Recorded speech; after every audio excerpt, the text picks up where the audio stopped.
እዙይ ድምፂ ሓርነት እዩ። ድምፂ ሓርነት ብሓልዮት ኤርትራዊ ዴሞክራሲያዊ ማሕበር ናይ ሰልፊ ዴሞክራሲ ህዝቢ ኤርትራ ካብ ከተማ ካስል ዝመሓላለፍ መደብ ፈነወረደ እዩ። እዚ መደብ እዚ ወትሪ ሐሙስ ካብ ሰዓት 5 ክሳብ ሰዓት 6 ናይ ምሸት ኣብ ዘሎ ግዜ ብኣንቴና ኣብ 105.8 ሜጋሄርዝ ብካብል ድማ ኣብ 97.8 ሜጋሄርዝ ዝፍኖ ኮይኑ ዓርብ ንግሆውን ካብ ሰዓት 9 ክሳብ ሰዓት 10 ኣብ ዘሎ ግዜ ይድገም። ብኢንተርኔት እትከታተሉ ድማ ፍራይስ ራድዮ ካስል ኢልኩም ምስተኣቱ ኣብ ሙሉእ ዓለም ዘለኹም ብቐጥታ ክሰምዑና ከም እትኽእሉ ንሕብር።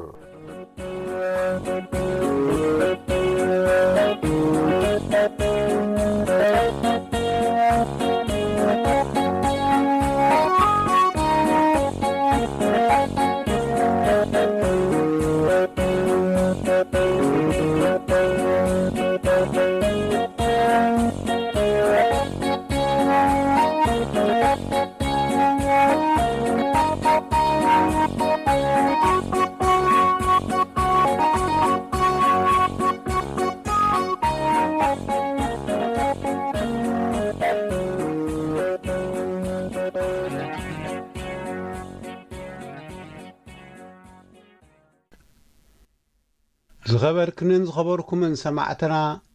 ከመይ ቀኒኹም? ካብዚ ቀፂልና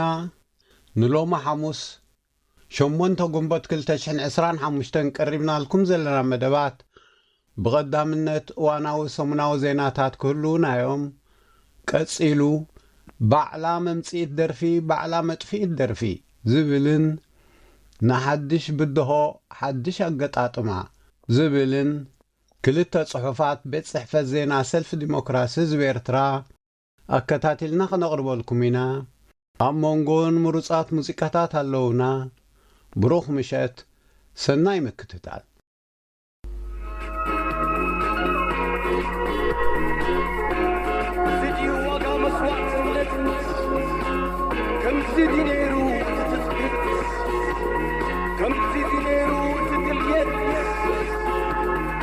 سيدي وصاح من عزمت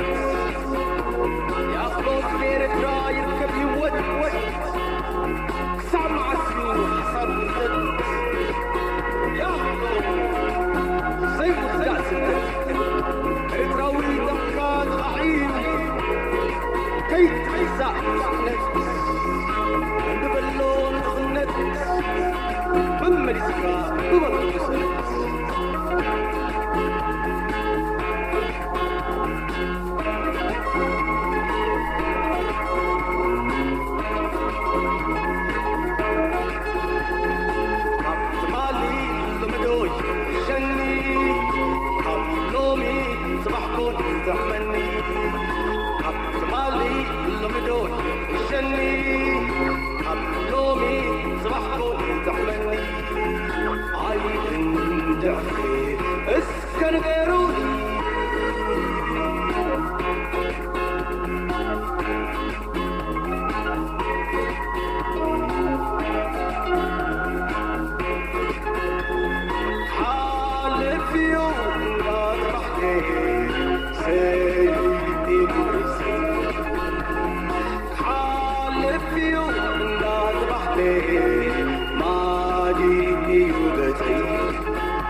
بسكين بلو بيني برنا بينهلو بيني مرمت بيني سفلت بيني دخلت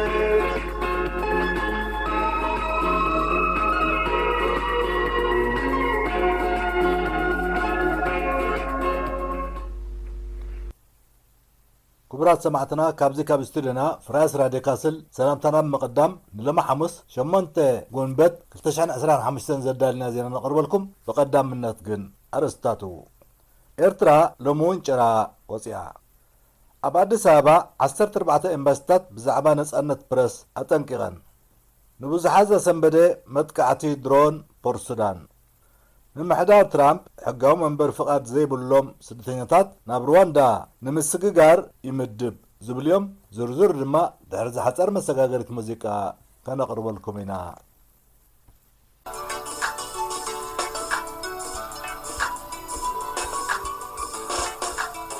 تلفو معمو زيد فربعاتي سلام زبرهو زي ود معالتي أنا بلا حبيو محافة شعوت حدري زجوي زمزال عنوان أخيرا ساعتا حزلنا بلو أخيرا ساعتا حزلنا بلو تشبت حزلنا أخيرا ساعتا حزلنا بلو أخيرا ساعتا حزلنا بلو تشبت حزلنا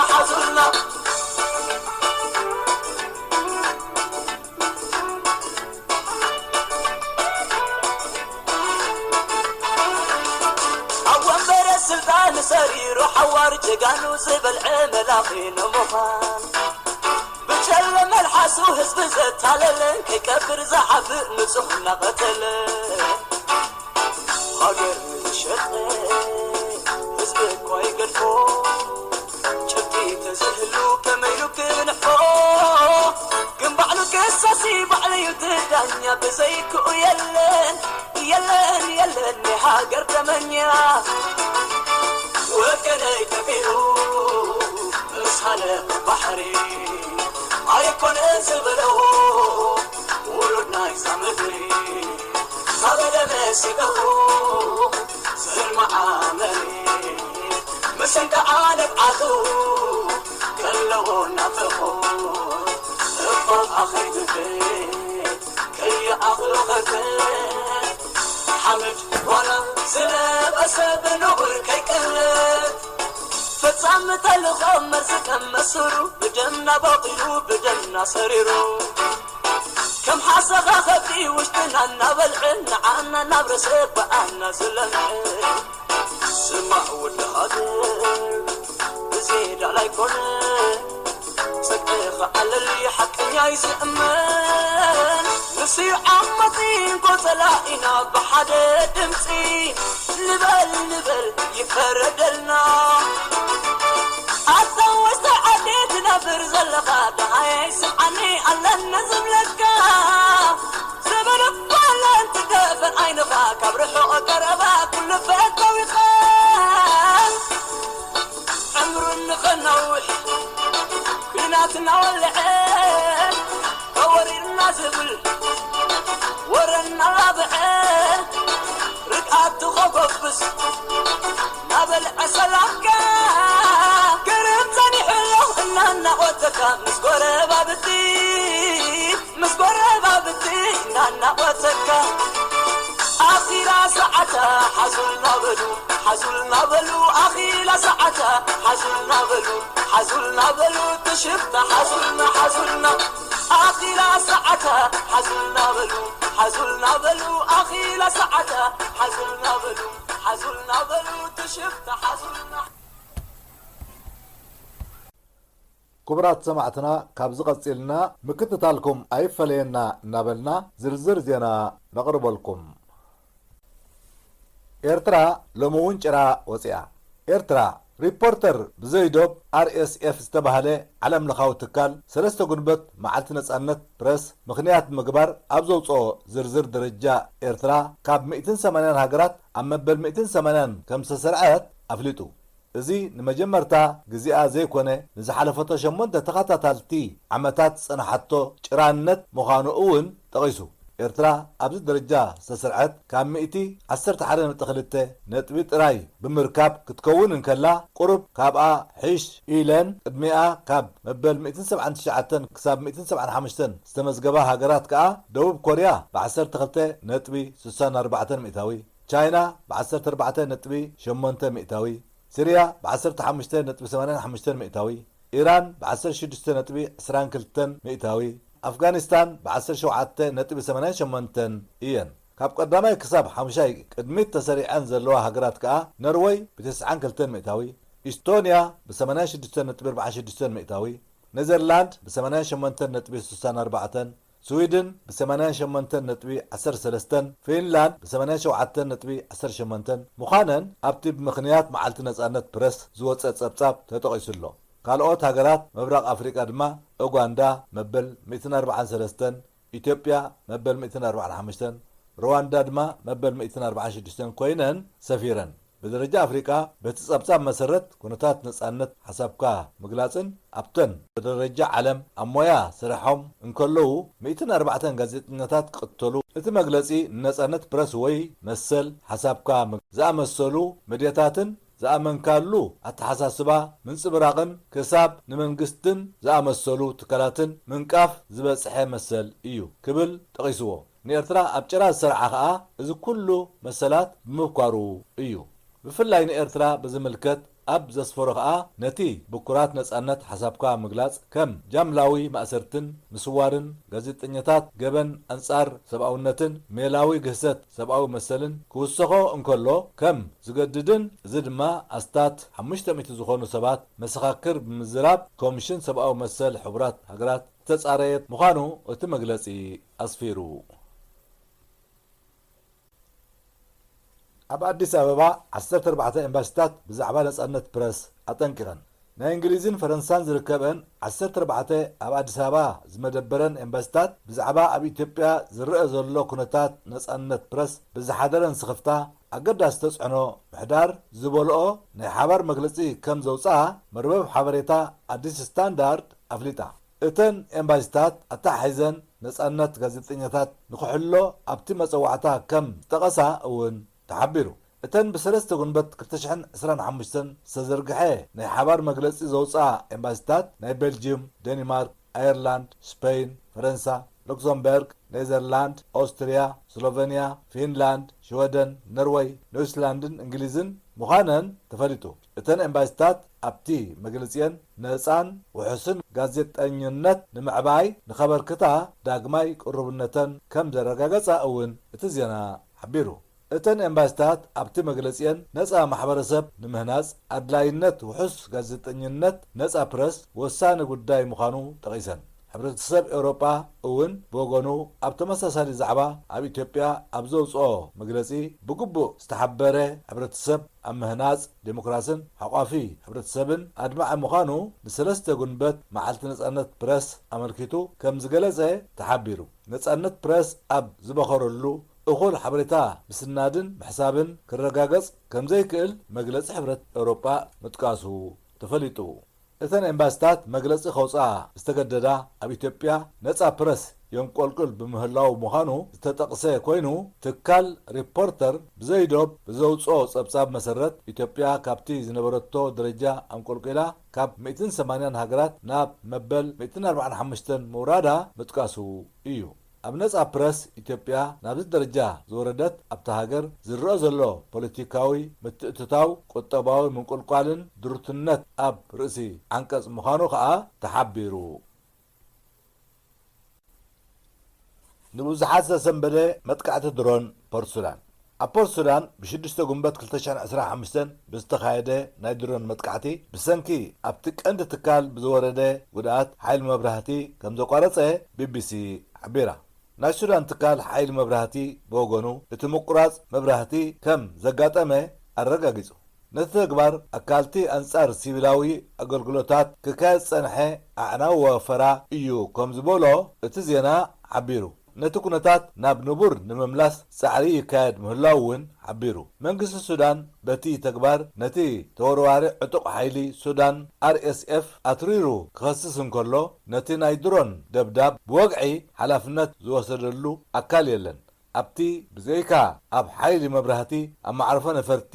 መደበር መዋህለሊ ነዳዲ ሆቴላትን ካልኦት ቦታታትን መጥቃዕቲ ዝተኻየደሉ እታ ወደባዊት ከተማ ብቐጻሊ ተኽሲ ከም ዝተናወፀት እውን ተሓቢሩ። ኣቦ ወንበር ልዕላዊ ኮሚቴ ሱዳን ጀነራል ዓብደልፈታሕ አልቡርሃን ብወገኑ ድሕርቲ መጥቃዕቲ በቲ ዝተፈጥረ ሓያል ትክን ነበልባል ተሰኒዩ ኣብ ዝሃቦ ናይ ግብረ መልሲ መግለጺ ህዝቢ ሱዳን ናይ ግድን ክዕወት እዩ ኢሉ ቀፂሉ ከዓ ነቲ መተሃላለኽቱ መሐመድ ደጋሎ ሕመቲ ዝምራሕ ተወርዋሪ ሓይልን ደገፍቱን ክንስዕሮም ኢና ክብል ጠቒሱ። ንመግለጺ ጀነራል አልቡርሃን ተኸቲሉ ከዓ ሱዳን ምስ ሕቡራት ዓረብ ኤሚሬትስ ዝነበራ ዲፕሎማስያዊ ዝምድና ከም ዘቋረጸ ተሓቢሩ። እዚ ከምዚ ኢሉ እንከሎ መንግስቲ ሱዳን በቲ ቅድሚዚ ናይ ፖርት ሱዳን ደብዳብ ኣብ ከባቢ ከሰላን ምስ ኤርትራ ኣብ ዘራኽብ ዶባትን መረወ፣ ዳንጎላ፣ አልዳባሃት፣ አትባራ ብዝተኻየደ ኣብ መደበራት ሓይሊ መብራህቲ ዘተኮረ መጥቃዕቲ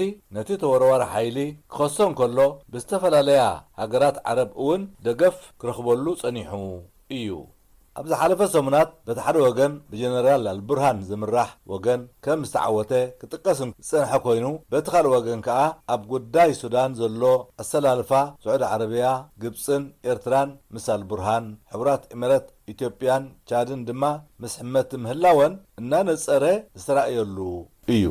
ኣብ ሱዳን ካብ 2023 ጀሚሩ ዝካየድ ብዘሎ ውግእ ኣስታት 20,000 ሰባት ክቕተሉ እንከለዉ 15 ሚልዮን ዝኾኑ ከዓ ከም ዝተመዛበሉ ብዝተፈላለያ መድያታት ክግለጽ ጸኒሑ እዩ። ምምሕዳር ትራምፕ ሕጋዊ መንበሪ ፍቓድ ዘይብሎም ስደተኛታት ናብ ሩዋንዳ ንምስግጋር ይምድብ። ምምሕዳር ትራምፕ ሕጋዊ መንበሪ ፍቓድ ዘይብሎም ስደተኛታት ናብ ሩዋንዳ ንምስግጋሮም መዲቡ ከም ዘሎ ተሓቢሩ። ነቲ መደብ ናብ ግብሪ ንምስግጋር ዘተ ድሮ ተጀሚሩ ከም ዘሎ ሚኒስትር ጉዳያት ወፃኢ ሩዋንዳ ኦሊቪየ ኑድሁንጊሬ ምስ ቴሌቪዝን ሃገሩ ኣብ ዝገበሮ ቃለ መጠይቕ ኣረጋጊጹ። ኤርትራ እትርከበን ሓያሎ ሃገራት ካብ ኣሜሪካ ብዘይድልየቶም ዝስጎጉ ዜጋታተን ክቕበላ ፈቓደኛታት ብዘይምዃነን ምምሕዳር ትራምፕ ኣብ ልዕሊአን እገዳ ክገብር ከም ዝኽእል እዩ ዝንገር። ኣብ ልዕሊ እዚ ሕጋዊ መንበሪ ፍቓድ ዘይብሎም ወጻእተኛታት ኣብ ማእሰርቲ ክጸንሑን ናብ ካልእ ሃገር ክሰጋገሩን ዝብል እውን ይዝተየሉ እዩ። ኣብዚ ዘተ እዚ ብቐዳምነት ዝተሰርዐት ድማ ሩዋንዳ ኮይና ኣላ። ካብ እስራኤልን ሊብያን ተሰጋጊሮም ንዝመጽዋ ኣሽሓት ኤርትራውያን ዝተቐበለት ሩዋንዳ ካብ ብሪጣንያ ዝስጎጉ እውን ክትቅበል ኣብ ስምምዕ በጺሓ ነረአያ። እንተኾነ እቲ መደብ ኣብ ግብሪ ከይወዓለ ብሓድሽ ቀዳማይ ሚኒስትር ብሪጣንያ ተሰሪዙ ሩዋንዳ ኣምሳያናይቲ ካብ ዝተፈላለየ ሃገራት ተሰጋጊሮም ዝመጽዋ ስደተኛታት ኣማኢት ሚልዮናት ዶላር ከተኻዕበት እያ ትውጥን። ክቡራት ሰማዕትና ናይ ሎም ዜናና ኣብዚ ፈጺምና ኣለና። ንምክትታልኩም እናመስገና ምስ ቀጻሊ መደባትና ንሓድገኩም ሰናይ ምክትታል።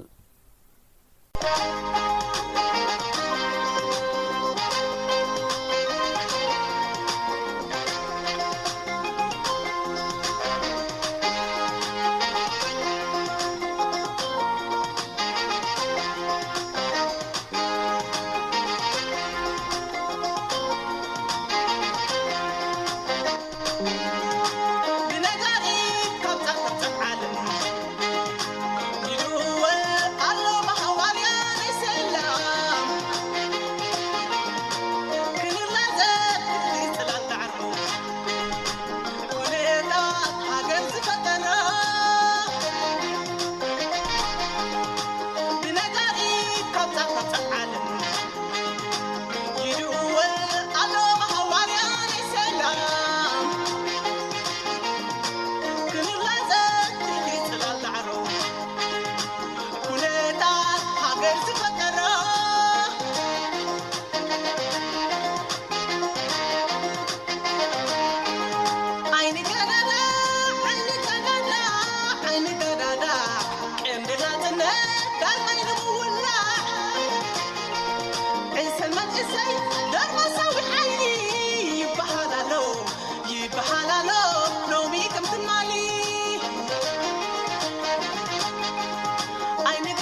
سمعتنا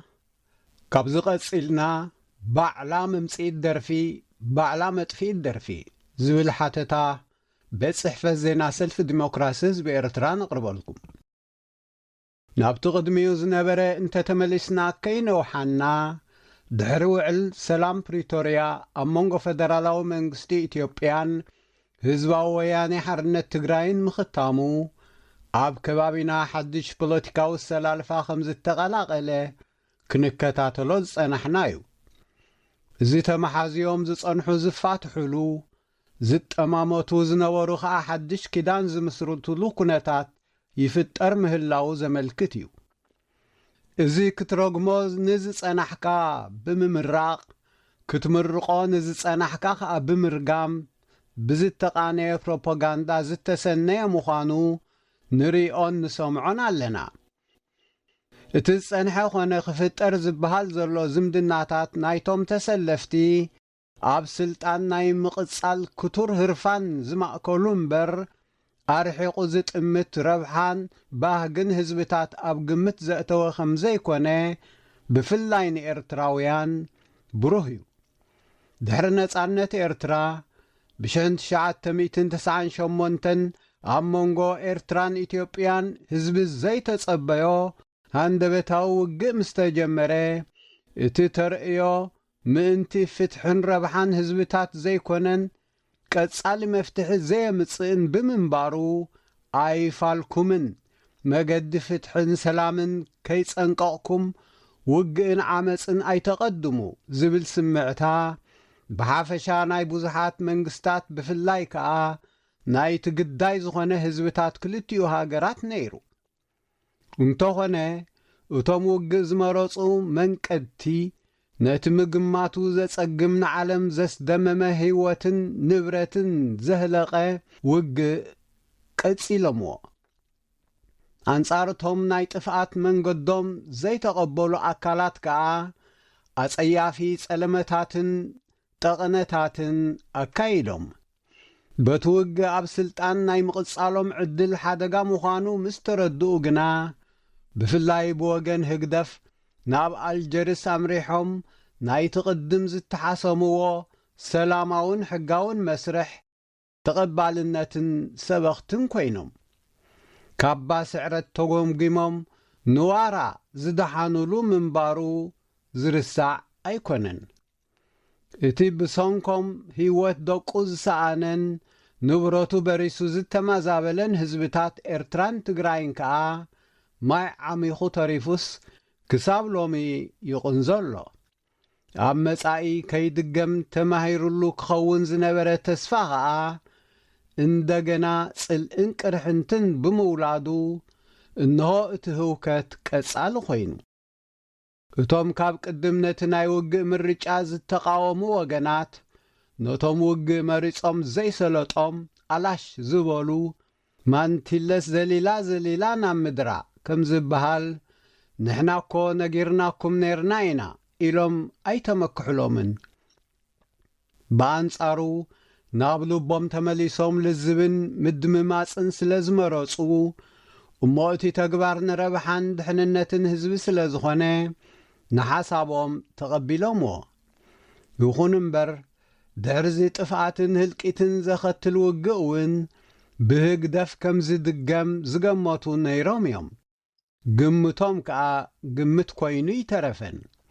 ድሕሪ ዝተወሰነ ናይ ድንግርግር ዓመታት ከምቲ ሓደ ፖለቲከኛ ተኽሲ ናይ ዘይስማዕሉ ውግእ ግዜ ዝበሎ ኣብ 2018 በዝመፀ ዘይተባህለን ታህዋኽ ዝደፍኦን ኣብ መንጎተን ዓይንን ሓመድን ኮይነን ዝጸንሓ መንግስታት ኤርትራን ኢትዮጵያን ሰላም ተመሊሱ ዶባት ተኸፊቱ ምስ ተባህለ ናይ ብዙሓት መዛረቢ ኾነ። እቶም ብጉርሒ ዝጓዓዙ ዝነበሩ መራሕቲ ሃገራት ከዓ ገለን ተመስጊኖምሉ፣ ገሊኦም ድማ ናይ ሰላም ኖቤል ተሸሊሞምሉ፣ ገለ ድማ ካብ እገዳ ተናጊፎምሉ። ንኢትዮጵያ በታቲና ኢና ክንገዝኣ ንኽእል ዝብላ ዝነበራ ልሳናት ህግደፍ ድማ ዕላማና ኢትዮጵያ ከይትፈርስን ከይትበታተንን ምሕላውን ወያነ ዳግም ናብ ስልጣን ከም ዘይትምለስ ምግባራዩ ክብላ ተሰሚዐን። በቲ ክስተት ተገሪሞም እንቃዕ መሸላ ዘይውድኣ ይመስላ ዝበሉ ጠርጠርቲ ከዓ ነይሮም። ካብዚ ሓሊፎም ድማ ክትዝክሮን ከለኻ ብዘደንፁ ባንዴራ ኢትዮጵያ እናንበልበሉ ኣብ ኣደባባያት ተጠሊዖም ተደሚርና ኢና ዝብሉ ደድሕሪ ህግደፍ ዝሰኸሩ ኤርትራውያን ድማ ተራእዮም። ነቲ ንህዝቢ ኤርትራ ዘየርብሐ ህግደፍ በዓል ጽቡቖም ክኸውን ዝተመነዩ ስምዒታውያን ኢትዮጵያውያን ከዓ ንዲክታተር ኢሳያስ ዝምጉስ መዛሙር እናስምዑ ክዘሉ ተራእዮም። ድሕሪ ዝተወሰነ ግዜ ግና እቲ ሓደ ተኸሊፍና ዘርእስቱ ናይ እንጽርጽሮት ዜማ ከስምዕ እቲ ካልእ ከዓ ብዝኾነ መገዲ ወነንቲ ኣፍ ደገ ቀይሕ ባሕርን ወደብ ዓሰብን ክንከውን ኢና ኢሉ ክጭድር ተሰሚዖም። እቲ ክስተት ንህዝቢ ኤርትራ ጥልመት ህግደፍን መራሒኡን ሓድሽ ከም ዘይኮንዎ ርዱእ እዩ። ህግደፍ ንመጻኢ እውን ካብ ከምዚ ዝኣመሰለ ኣብ ስልጣን ምቕጻል ጥራይ ዝማእከሉ ሓሸውየ ኣይክወፅእን እዩ። ከምኡ ስለ ዝኾነ ከዓ ከምቲ ኣብ ዘይሰማዓካ ደብሪ ኣይትማህለል ዝበሃል መልእኽትና ናብኡ ዘቕንዐ ኣይኮነን። ነቶም ህግደፍ በብግዚኡ ከምዚ ዝኣመሰለ ኣርማ ተሰከሙ ከምዚ ዝኣመሰለ ዜማ ኣቃልሑ ክብሎም ዝጸንሐ ናብ ልብኹም እንደተመለሱ እሞ ኣካል ናይቲ ነካይዶ ዘለና ቃልሲ ኩኑ ዝብል መጸዋዕታ ከነቕርብ ግና ግድን እዩ። እቶም ንህግደፍ ኣሚኖም ዘይ ኤርትራዊ ባንዴራን ኣርማን ክቐያይሩ ዝጸንሑ ሎሚ ድማ ካልእ ዝሕብሩ ባንዴራ ናይ ምጉምጓም ግዴታ ዝጽበዮም ዘሎ ዝመስል ከምቲ ንዝኾነ ነገር ደረት ዘለዎ ሎሚ ኸ ምስ መን ኢኹም ከተተዓራርኹና ትደልዩ ዘለኹም ክብሉ ድዮም ኣይፋሎምን ንሳቶም ክምልስዎ ዝግብኦም እዩ። ካብዞም ደድሕሪ ህግደፍ ሸለውለው ክብሉ ዝጸንሑን ዘለውን ኤርትራውያን መብዛሕትኦም ብውሽጦም ኣይድግፍዎን እዮም ክበሃል ይስማዕ እዩ። እንተኾነ እቲ ኣብ ውሽጦም ኣሎ ዝበሃል ሓቀኛ እምነቶም ካብ ሎሚ ዝጥዕም ደኣ ንመዓስ እዮም ከውፅእዎ ዝብል ሕቶ ዘኸትል እዩ። ከምቲ ፖሊሲ ሰልፊ ዲሞክራሲ ህዝቢ ኤርትራ ዘነጽሮ ንህዝቢ ኤርትራ ዘዋጽኦ ልኡላውነቱ ዝዓቀበ ኣብ ናይ ሓባር ተጠቃምነት ዝተሰረተን ኢዳእታውነት ዘይቅበልን ዝምድና ብሓፈሻ ምስ ኩሎም ወገናት ብፍላይ ከዓ ምስ ጎረባብቱ ምዃኑ ብሩህ እዩ። ምስ ህዝቢ ትግራይ ዘለዎ ባህላዊ፣ ታሪኻዊ፣ ቋንቋዊ፣ ንግዳውን ዝኣመሰሉ ዝምድናን ተመሳሳልነትን ዝከሓድ ኣይኮነን። ምዝ ግና ነናቱ ልኡላዊ ሃገርን ዜግነትን ዘለዎ ጎረባብቲ ህዝብታት ምዃኑ ዘውደኽደኸ እንተውደኽደኸ ዘይቅይሮ ቀይሕ መስመር እዩ። ነቲ ዝምድና ዝያዳ ንምድልዳሉ እንተኾይኑ ግና ከምቲ ኣብ ሰነዳት ሰልፊ ዲሞክራሲ ህዝቢ ኤርትራ ተወሪቑ ሰፊሩን ንረኽቦ ብፖሊሲ ዝምድና ህዝቢ ምስ ህዝቢ ምዕቃቡ እዩ። እዚ ኣተሃላልዋ ኣብ መንጎ ኣብ ዶባተን ዝመሳሰል ነባሪ ተርእዮ ዘለዎን ሃገራት ዓለም ዝርአ እምበር ኣብ መንጎ ህዝቢ ኤርትራን ትግራይን ጥራይ ዘሎ ኣይኮነን። ነዚ ኣብ ግምት ብምእታው ሰልፊ ዲሞክራሲ ህዝቢ ኤርትራ ቅድም ውግኣት ከይካየድ ድሓር ከዓ ህዝቢ ካብቲ ቀዳማይ ስሕታን ተማሂሩ ንኸይድገም ኣይፋልኩምን ንኽብል ክጽዕቱ ካብ ዝጸንሑን ዘለውን ኤርትራዊ ፖለቲካዊ ውዳቤታት ሓደ እዩ። ብመንጽር እዚ ኣድላይነት ሰላማዊ ዝምድና ክልቲኡ ህዝብታት ነባርን ቀጻልን ምዃኑ ዘኽብሮ እዩ። ካብዚ ሓሊፉ ፍቕሪ ህግደፍ ብዝሓደሮም ኣብ ማሕበራዊ መድያ ውዒሎም ብዝሓድሩ ልኡኻት ዝቕየስ ኣይኮነን። ተባኢስና ስያ ጸኒሕና እሞ ክንዕረቕ ኢና ዝብሉ ዘለዉ ኣካላት ከዓ ከምቲ ባዕላ መምጽኢት ደርፊ ባዕላ መጥፊኢት ደርፊ ወይ ገ እናበሉኻ ዶ ትጋገ ዝበሃል ዘይንሕናስ ኣይትበኣሱ ኢና ዝበልና ካብ ምባሎም ሓሊፍና ካልእ ንብሎም የብልናን። ምዝ ኩሉ ግና ህግደፍ ንህዝቢ ኤርትራ ዘይኮነ ንኻልእ ህዝቢ ክኸውን ከም ዘይክእል ነቶም ምስ ህግደፍ ክመሓዘው ዝማጣጠሩ ከየተንባህና ኣይንሓልፍን።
صامرحتنا دمنا تغفلنا أنصبارغين عزمتنا بمعرض كله صامرحتنا دمنا تغفلنا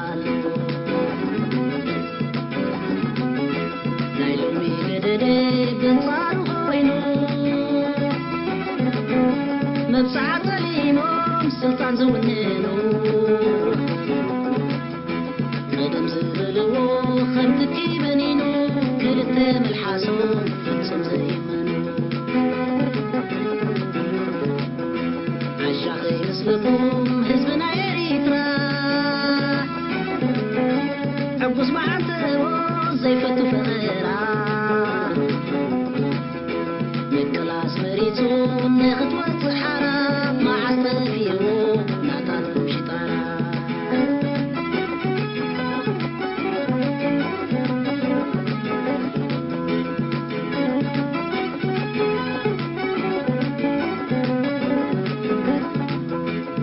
أنصبارغين عزمتنا بمعرض كله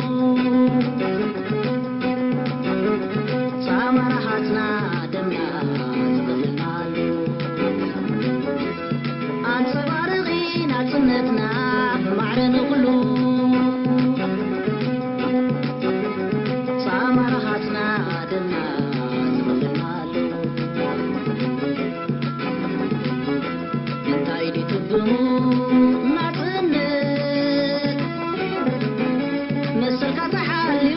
من بار بغصانه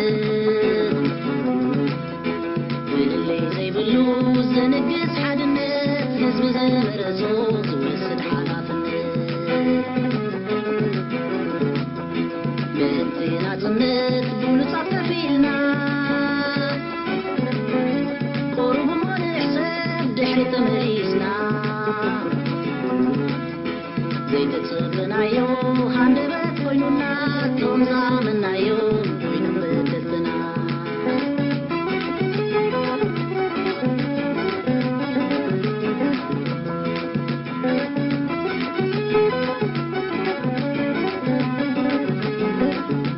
تاين غرت له هاجر بزي اسمي دغامنا رحتنا صينا له عاسي كله فحفاحيلو نشتو مسعابي بقصة هابرو بقصة مريتو سينو مرعوبي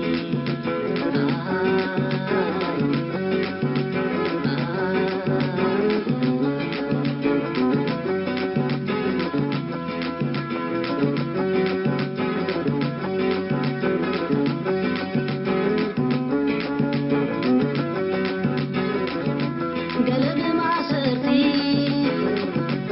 أكالو ما سينو عويلو غيزار أفوت لقيمو إريتراوي زيدا بسادو دينو بسكفتان بر بسكفتان بر كسانة سينو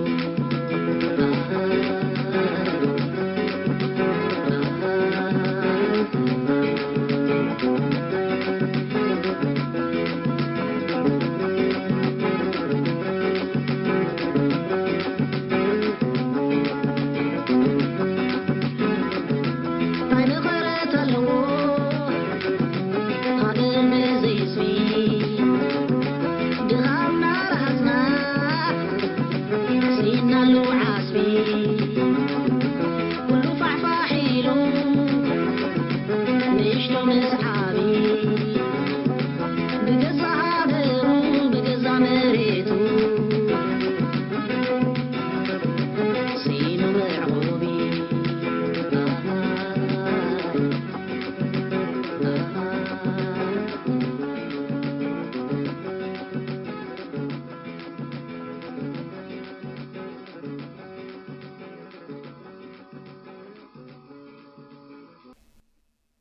ሎሚ ኸ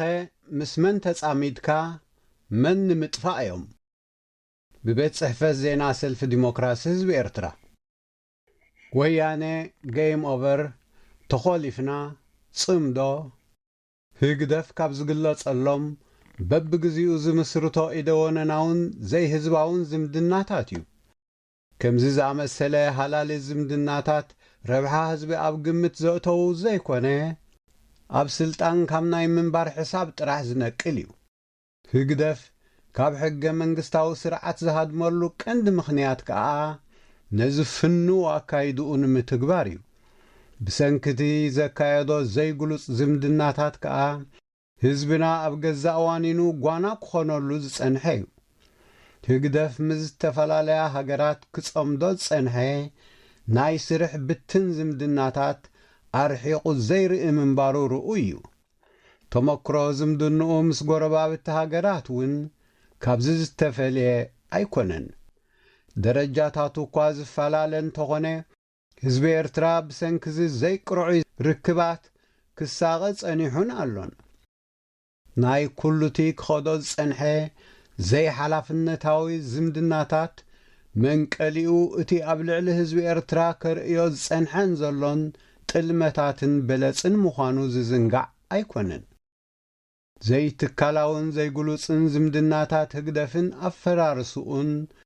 ኣብ መንጎ ኤርትራን ኢትዮጵያን ብተደጋጋሚ ክርአ ዝጸንሐን ዘሎን እዩ። እዚ ዘይርጡብ ዝምድና ቦቶም ኣብ ኤርትራን ኢትዮጵያን ነናቶም ግደ ዝነበሮም ውድባት ህዝባዊ ግንባር ሓርነት ኤርትራን ህዝባዊ ወያኔ ሓርነት ትግራይን ካብ ግዜ ቃልሲ ኣንጻር ስርዓት ደርግ ዝጅምር እዩ። በብግዚኡ ክመሓዘውን ክበኣሱን ከም ዝጸንሑ ክልቲኦም ከም ኣካል ታሪኾም ዘዘንትውዎ ኾይኑ ናይቲ ዝበኣሱሉ ዝነበሩ መድረኻት ተሓታቲ ምንባሩ ግና ወትሩ ዝካሰሱሉ እዩ። ካብቲ ናይ ዝምድንኦም ዘይቅዱስ ምዕራፍ ሓደ ሓቢሮም ኣንጻርታ ኣብ ቃልሲ ንነጻነት ኤርትራ ዓብ ግደ ዝነበራ ተጋድሎ ሓርነት ኤርትራ ውግእ ከፊቶም ኤርትራዊ ሃገራዊ ሓይሊ ዘዳኸሙሉ ጭካነ ምንባሩ ከም ኣካል ታሪኽ ቃልሲ ህዝቢ ኤርትራ ተመዝጊቡ ዘሎን ዝቕጽልን እዩ። ድሕሪ ነጻነት ኤርትራ ኣብ መንጎ ህዝባዊ ግንባር ዝመርሖ ግዜያዊ መንግስቲ ኤርትራን ልዕልና ህዝባዊ ወያኔ ሓርነት ትግራይ ዝነበሮ መንግስቲ ኢህወደግን ዝምድና ነይሩ እዩ። እቲ ዝምድና ብወገን ኤርትራ በናይ ትካላዊ ኣካል ተመስሪቱ ዕላምኡ እንታይ ነይሩ፣ ንህዝቢ ዝነበሮ ጠቓምነት ክሳብ ክንደይ እዩ ዝብሉ ሕቶታት ክሳብ ሎሚ ኣይተመለሱን። ህግደፍ ነቲ ዘይትካላውን ዘይግሉጽን ዝምድና ተጠቒሙ ጉጅላዊ ኻዝንኡ ይመልእ ከም ዝነበረ ግና ዝከሓድ ኣይኮነን። ካብዚ ሓሊፉ ህግደፍ ክሳብ ንዶባት ትርጉም ናብ ዘይብሉ ኸነብጽሖ ኢና ዝበለሉ ግዜ እውን ነይሩ እዩ። ናይ ግዜ ጉዳይ እንተዘይኮይኑ እቲ ዘይግሉጽን ዘይህዝባውን ዝምድና ኣሉታዊ ሳዕቤን ከም ዘኸትል ሰማዒ እኳ እንተዘይረኸቡ ብዓንተብኡ ዘጠንቀቑ ኣርሒቖም ዝርእዩ ኤርትራዊ ውድባት ነይሮም እዮም። ነቲ ብግብሪ ዝተረኣየ ስለ ዘተንብሁ ናይ ህዝብታት ሕውነት ዘይፈትዉ እናተባህሉ ዝተጸርፉ እውን ውሑዳት ኣይነበሩን። ከምዚ ኣርሒቖም ዝጥምቱ ግና ሰማዒ ዘይረኸቡ ዝገመትዎ ኸዓ እቲ ዝምድና ፈሪሱ ጥራይ ዘይኮነ ከቢድ ዕንወት ብዘኸተለ ውግእ ተሰንዩ ተኸሲቱ። ድሕሪኡ እውን ህግደፍ በቲ ቀዳማይ ጌጋኡ ብዘይምምሃርን ብዘይስኽፍታን ነቲ ክቐርቦ ዝጸንሐ ምሕጽንታ ብምንጻግ በቲ ኢደወናናዊ መገዲ ምቕጻል ንኸኽእሎ ነቲ ናይ 1997 ሕገ መንግስቲ ዝሞተ ሰነድ እዩ ኢሉ ክጉሕፎ ድሕር ኣይበለን። ንዓመታት ኣድብዩ ምስ ጸንሐ ኸዓ ሓድሽ ቀዳማይ ሚኒስትር ኢትዮጵያ ስምምዕ ኣልጀርስ ሙሉእ ብምሉእ ከም ዘተግብር ቃል ኣትዩ ብዝብል ምስምስ ኣብ 2018 ናብ ሓድሽ ዕርክነት ምስ ኢትዮጵያ ኣትዩ። ናብዚ ሓድሽ ምዕራፍ ንምእታው ብኽልቲኦም ወገናት ኣየናይ መንግስታዊ ትካል ይወሲንዎ ሎሚ ኸ ረብሓ ህዝብን ቀጻልነት ናይቲ ስምምዕን ተሓሲቡሉ ድዩ ዝብሉ ሕቶታት ኣይኮነን ዶ ሽዑ ክሳብ ሎሚ እውን ኣይተመለሱን። እቲ ሓድሽ ስምምዕ እውን ኣርሒቑ ዘይርእን ስምዒታውን ብምንባሩ ከምኡ ኸዓ ካብ ዝሓለፈ ተመክሮ ብዘይምምሃሩ ነዊሕ ዕድመ ከም ዘይህልዎ ናይ ብዙሓት ተረድኦ ነይሩ። እዞም ብኣተሓሳስባን ብዝኽተልዎ ፖሊስን ዘይሰማምዑ መራሕቲ እንታይ ንምርግጋጽዮም ዝዛመዱ ዘለዉ ዝብል መሰረታዊ ሕቶ ብሰልፊ ዲሞክራሲ ህዝቢ ኤርትራ እውን ብተደጋጋሚ ዝለዓል ዝነበረ እዩ። ህግደፍ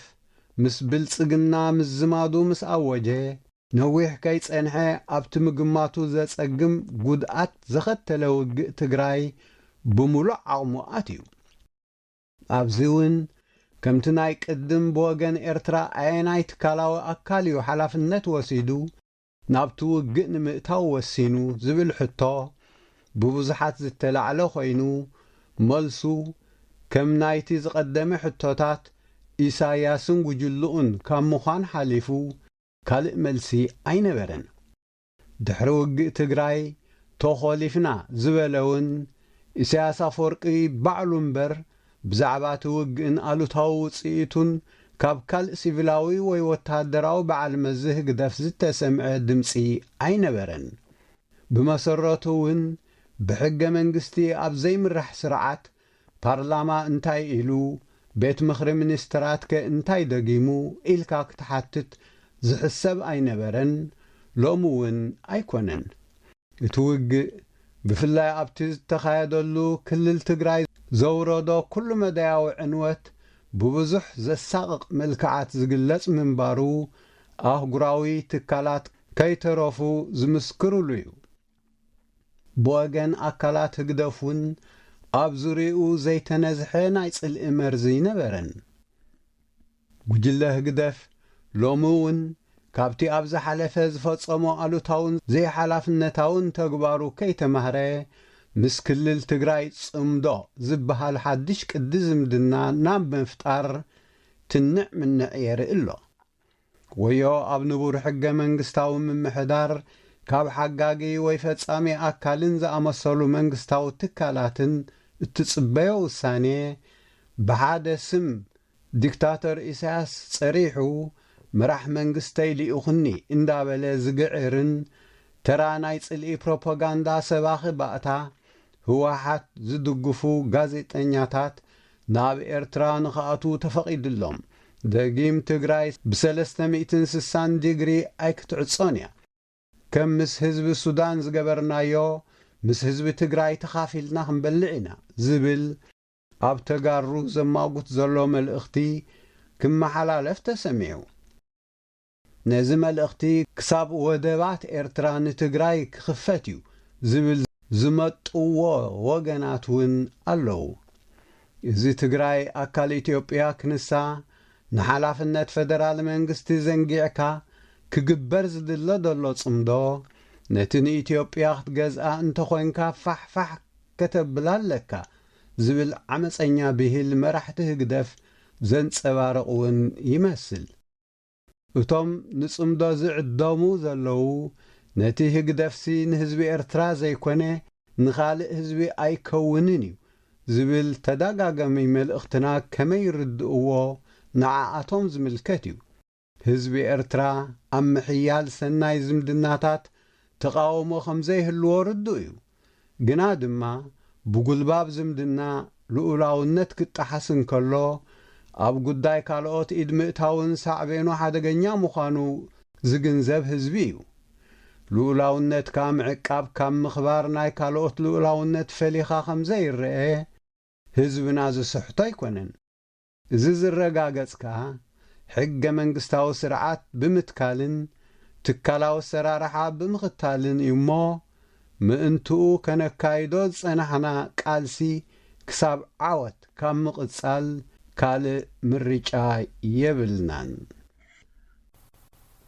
ዝኸበርኩም ሰማዕትና ናይ ሎም መደብና ኣብዚ ዛዚምና ኣለና። ዝመጽእ ሐሙስ ብኻልእ መደብ ክሳብ ንረኸብ ደሓን ቀኒዩ እናበልና ብዛ ትስዕብ ሙዚቃ ንሰናበተኩም። ሰናይ ቀናይ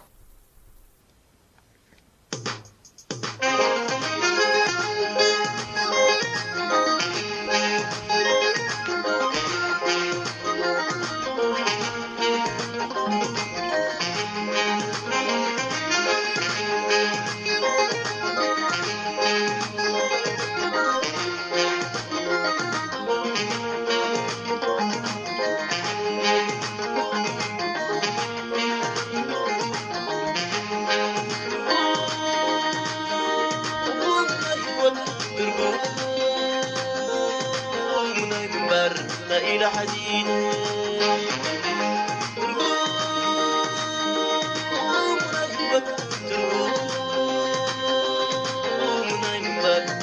إلى حديد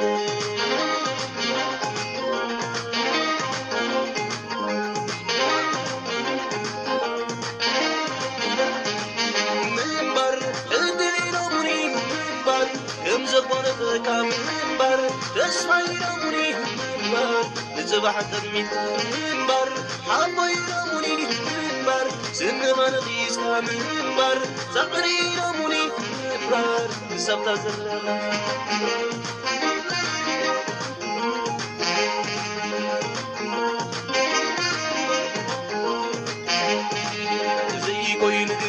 تسيب العالم ولا تتذكر تجلد لغلم بدوني لبا ما تورزو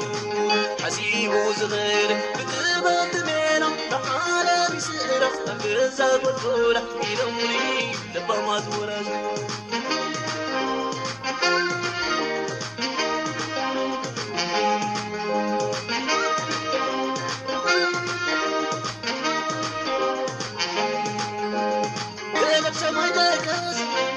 ريشانا تطيرو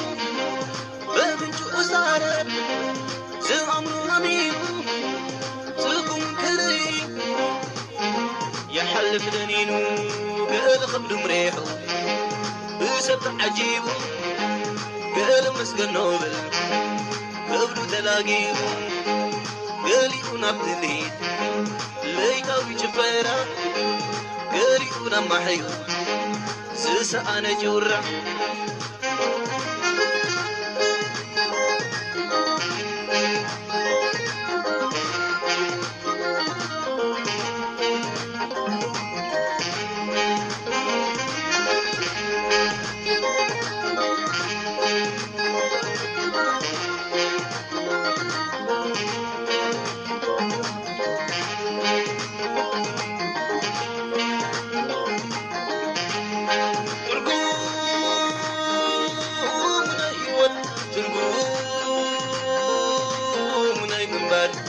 إلى حديد ترقوم رهيوة ترقوم نيمبر إلى حديد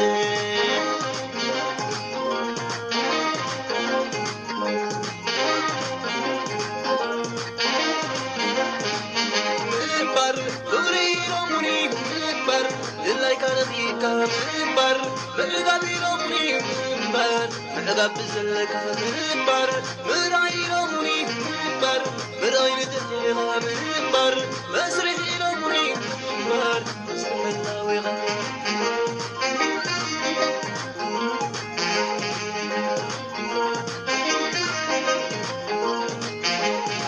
دعنا يغني ليلا وعني محكم عني وتبزح سلك يلومني لطمات ورزو لتغرانا إليه وضمنا عمانا نمناقن الرغم كله يلوني لبا ما تورزو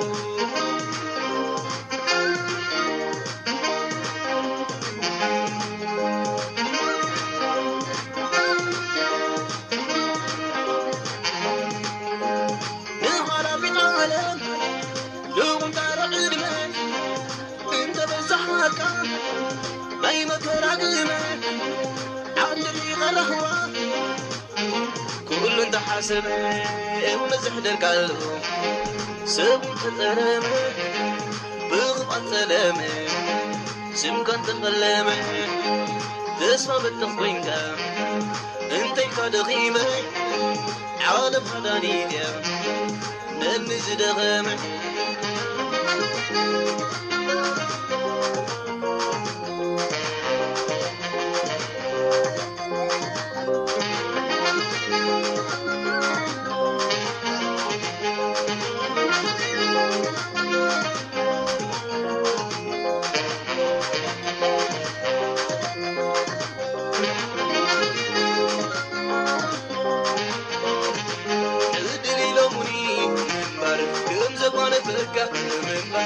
تصفي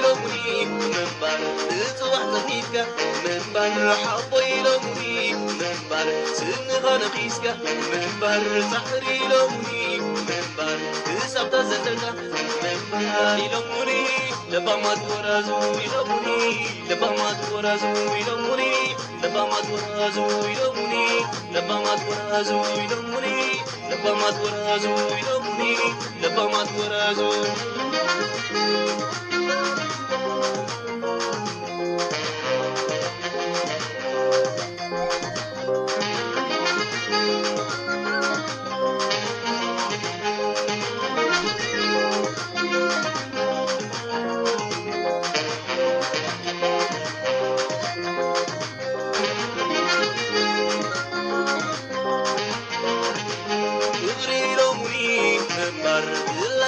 منبر متقابي لومني منبر متقابي زلقة منبر مرأي لومني منبر مرأي نتقيقة